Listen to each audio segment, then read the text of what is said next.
Israel forces have tightened their grip on Jabalia in intense clashes with Hamas-led fighters in the northern part of the enclave on Tuesday, killing at least 50 Palestinians throughout the Gaza Strip. Palestinian health officials reported that at least 17 people were killed by Israeli fire near Al-Fallujah in Jabalia, the largest Gaza's 8 historic refugee camps, while 10 others were killed in Bani Suhalia, eastern Khan Yunis in the south, when an Israeli missile struck a house.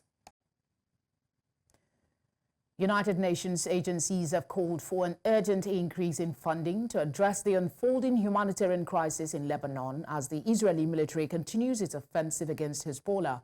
UNICEF and the World Food Programme warned in a joint statement on Tuesday that the fighting, which has displaced hundreds of thousands in Lebanon, has triggered a catastrophe. According to Lebanese officials, 1.2 million people have been affected by the conflict in which Israel has conducted air attacks on Beirut and many other parts of Lebanon while sending ground troops into the south.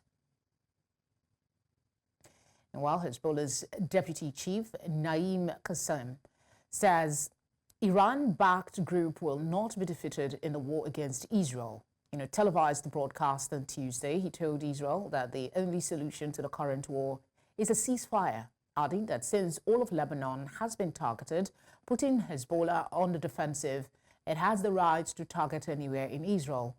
This is coming after Israel said it had launched limited ground operations in neighboring Lebanon about 2 weeks ago. أقول للجبهة الداخلية الإسرائيلية الحل بوقف إطلاق النار. لا نتحدث من موقع ضعف. إذا كان الإسرائيلي لا يريد نحن مستمرون.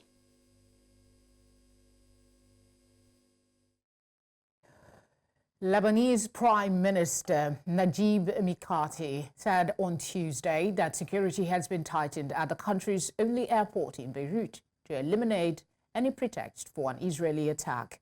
He added that heightened security measures have been in place for a week at the airport, which is located near Hezbollah's stronghold in South Beirut, an area that has experienced intense Israeli bombardment.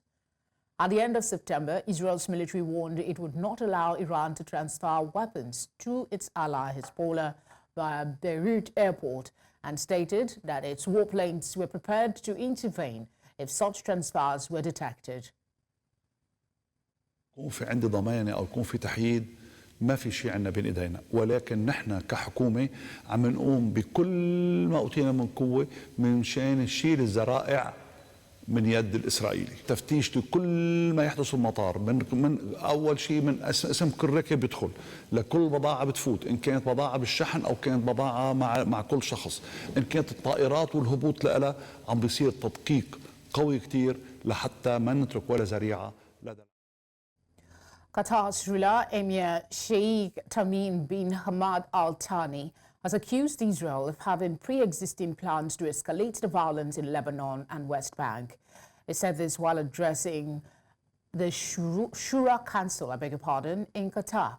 According to him, the easiest and safest way to stop the escalation on the border with Lebanon would have been to stop the war of extermination on Gaza. لقد كان المخرج الأسهل والأسلم لوقف التصعيد على الحدود مع لبنان هو وقف حرب الإبادة على غزة الذي تطالب به غالبية البشرية. ولكن إسرائيل اختارت عن قصد أن توسع العدوان لتنفيذ مخططات معدة سلفا في مواقع أخرى مثل الضفة الغربية ولبنان، لأنها ترى أن المجال متاحا لذلك. إننا ندعو إلى وقف العدوان على لبنان، كما ندعو إلى تنفيذ القرارات الدولية بما في ذلك قرار مجلس الأمن 1701 عام 2006. The UK has announced sanctions in response to continued violence by extremist Israeli settlers in the occupied West Bank. This comes following an unprecedented rise in settler violence in the West Bank over the last year, with the UN recording over 1,400 attacks by settlers against Palestinian communities since October 2023. The UK has imposed sanctions on 4 organizations and 3 settler outposts that have encouraged, incited and promoted violence against Palestinian populations in the West Bank. Foreign Secretary David Lammy said the inaction of Israeli government has fostered an environment of impunity where settler violence has been allowed to increase unchecked.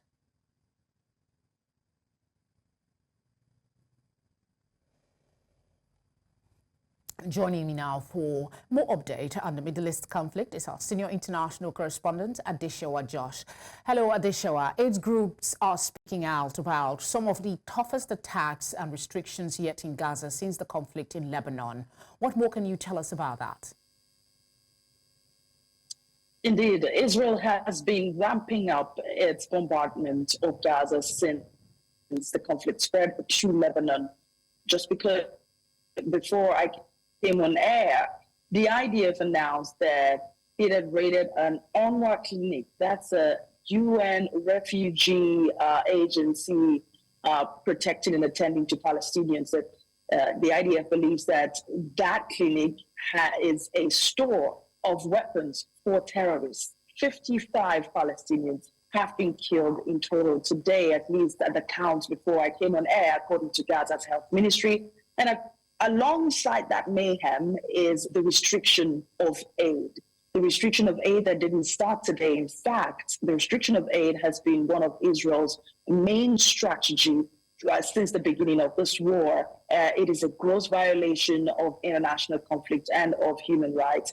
This strategy has been widely condemned by the entire international community, as well as Israel's Western allies, but it has not stopped Israel from deploying such strategy, because Israel insists that if it lets aid into Gaza, it will end up in the hands of Hamas. And it is still restricting such desperately needed aid into Gaza, so much so that the U.S. is now threatening again to cut off weapons to Israel. Now, as I rightly mentioned before, there have been condemnations across the board, but none of which has actually influenced Israel from changing its course of actions in terms of not restricting aid, much needed aid, I should say, from getting into Gaza. We would have to wait and see if the threats and condemnation actually yields any positive results at this time, Felicity. Has there been any response from other Western allies? At this time and on this issue, not so much. But previously, we've heard a lot of Western allies condemning and asking Israel to do better, that this strategy indeed is a violation of international law. But what we are beginning to see, a pattern that we are beginning to see among Western allies of Israel, is that each one is now unilaterally making decisions where their interest is being threatened. For example, France has become super critical, at least publicly, of Israel since, much more so, since the war, the conflict spread to Lebanon. I want to quickly read you a quote by Emmanuel Macron earlier today to its weekly French cabinet. He said, quote, "Mr. Netanyahu must not forget that his country was created by a decision of the United Nations." And he was referring to the resolution adopted in November 1947 by the United Nations General Assembly on the plan to partition Palestine into a Jewish state and the Arab states. See, 40 to 45% of Lebanese speak French. And France has both political and economic ties in Lebanon. And so it's understandable why France is now speaking up. Today, we also saw the UK sanctioning companies that have been supporting illegal settler construction in Israel. Britain is claiming that it actually violates its own human rights conventions, et cetera, et cetera. So what we're beginning to see is that the more Israel crosses the line of interest, where its Western allies are concerned, we may begin to see more of unilateral decisions that sort of become more critical of Israel. Until then, it is status quo, Felicity. It is indeed shifting sands, and everything is just changing so quickly. Thank you for the update as always. We appreciate.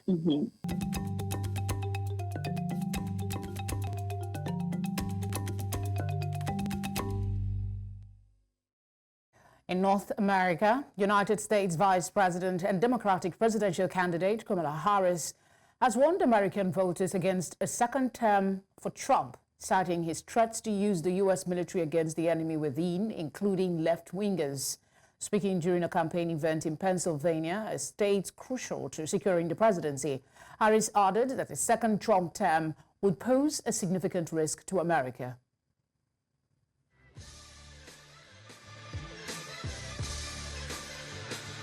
He's talking about the enemy within our country, Pennsylvania. He's talking about that he considers anyone who doesn't support him or who will not bend to his will an enemy of our country. It's a serious issue. He is saying that he would use the military to go after them. I believe so strongly that a second Trump term would be a huge risk for America and dangerous.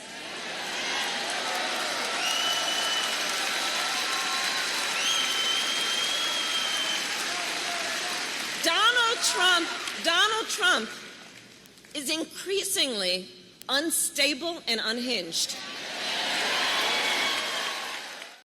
Meanwhile, Canada has expelled 6 Indian diplomats, including the High Commissioner, linking them to the murder of a Sikh separatist leader and alleging a broader efforts to target Indian dissidents in Canada.